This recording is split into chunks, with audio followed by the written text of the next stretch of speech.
nó nè. Hiệp bầu ơi, hiệp bầu. Phần này mong hiệp bầu đi.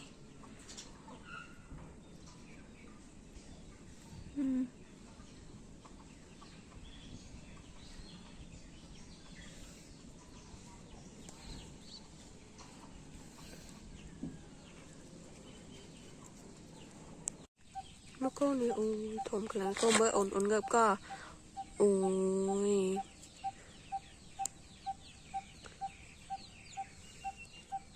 Không kia hả? Mong nó ở đây chồ chiết. Chồ chiết ở cái lên.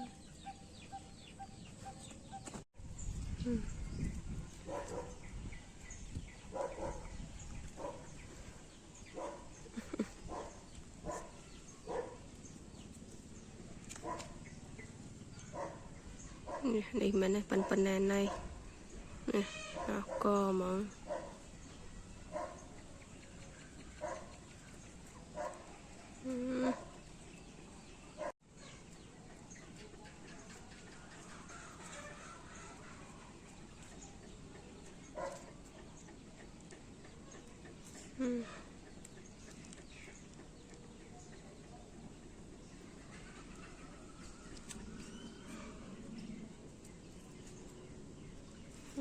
một khúc á cô nó một khúc á cô nó chắc mà ăn cái này sao chăm ta kem ăn ao chăm mẹ ăn pro cô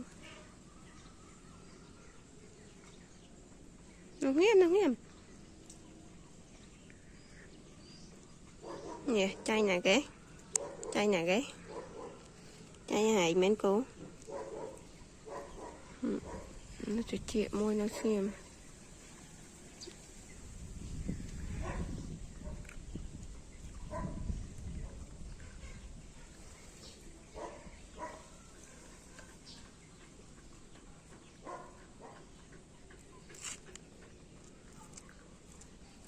đâu mà chả pa cô bố bí ui quá chúa thiệt bố đã hồ trai cận mấy cô nào cận mấy